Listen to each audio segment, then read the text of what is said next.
Hey everyone, Gage Ryan here to show you, yes, another top Gravekeeper deck list. So first and foremost, shout out to mcool40, thank you very much. But second of all, I mean, this is just excellent. I mean, the fact that there isn't even a Red Eyes package in the deck and it still was able to do well is crazy for me to see. Because it always just felt like that was going to be the way the deck was going to play, at least for the foreseeable future, was Dragoon Turbo or whatever have you, or at least to have that package in the deck. And this guy, I believe his name's Tyler, just said, hell no, we're going to play straight Gravekeepers. So first and foremost, shout out to Tyler, excellent job. I mean, this deck list is pretty close to flawless, I would say. So he started off, he got 3 Commandant, just standard, 3 Spiritualist, double Priest, and the 1 Heretic. So again, no Dragoon package, just straight Gravekeepers, and I mean, it's a very compact lineup. I mean, you're usually going to be pitching Commandant, so you figure you really do just run 6 monsters. I don't really understand the point of Heretic anymore. I mean, it just doesn't seem like a good card, but at the same time, it is another target for Spiritualist and whatnot, so I suppose it has value. You got triple Necrovalley, triple Royal Tribute. Yes, 3 Royal Tribute. It's one of the only cards that I can really push back on with this list. I mean, I'm just not a fan of the card anymore, but I get why you played it. You got triple Throne, standard. You got triple Super Poly. I love this card. I love maining it or siding it. I mean, it's just such a good board breaker. I mean, it's so hard for your opponent to come back from a lot of times. And I mean, with GKs, you need as many ways to break boards efficiently as possible. Double Hidden Temples. You put this on the field and your opponent doesn't have an answer to it, you pretty much win. Vanity's Emptiness. I mean, yes, it's in spell form, but in some ways that can be better. You got double Duality, double Desires. So no pots banishing from the extra deck. And I see why. I mean, you got the Super Polys, you got Spiritualist, you have all these cards. You have reason to use your extra deck. So I get why he went with this ratio. And I'm actually considering trying this out myself now that I see it. And then Card of Demise, obvious. And then Terraforming, which has basically been a staple in GK, more or less, since the card went to 1.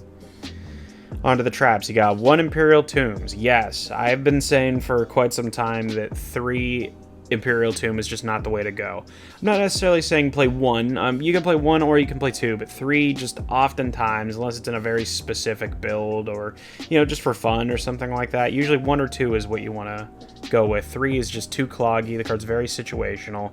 I mean, especially in decks where, let's say you play Spy or something, where you set the card face down and now your Imperial Tombs is dead.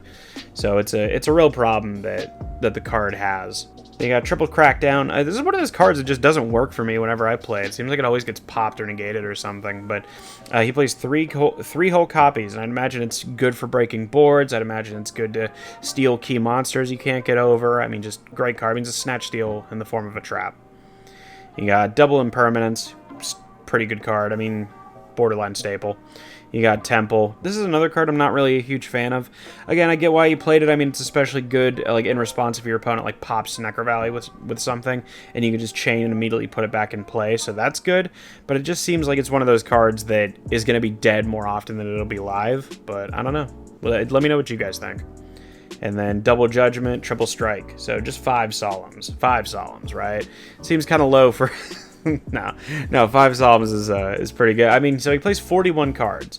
My standard deck list is 42 cards, but I mean, let that be a lesson to you guys out there. Anybody that's looking to pick up Gravekeepers, don't play 40 cards. In a Gravekeeper deck, 41, 42, 43. Those are the magic numbers. So then we'll go on to the extra deck. You got triple Supernaturalist, obvious. You got double Predaplant, the Starving Venom, and the Mud Dragon, which are your Super Poly targets. The only Exceeds he plays are Cowboy and Baguska, which is kind of surprising to me. I figured there would have been Tornado Dragon or Exciton Knight or Castel or something like that. But no, he just goes with these 2 and that's it. And I guess that's all he needed. You got the Nightmare Package, pretty obvious. Access Code Talker, good card. You got Garura and then the Predaplant guy. I don't know how to pronounce this guy's name, but it requires 3 Dark Monsters, 3,000 attack. Good card.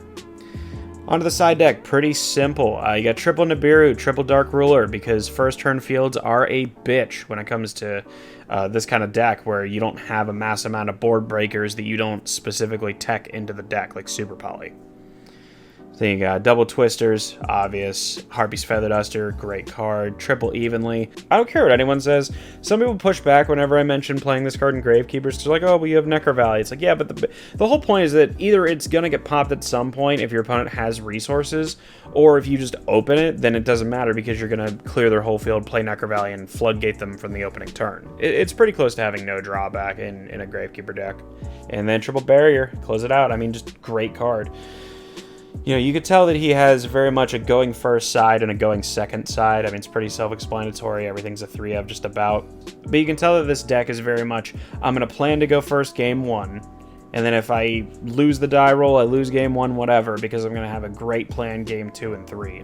So again, I really love this list. Shout out to Tyler. I think this deck list is, like I said, pretty close to perfect. I mean, not a whole lot I can complain about at all. It looks very consistent. It looks very powerful. I mean, and it's also like very efficient. You don't need these mass amount of cards in order to make Gravekeepers work. You just need a solid deck list and a solid lineup. So let me know what you guys think, and I'll see you soon.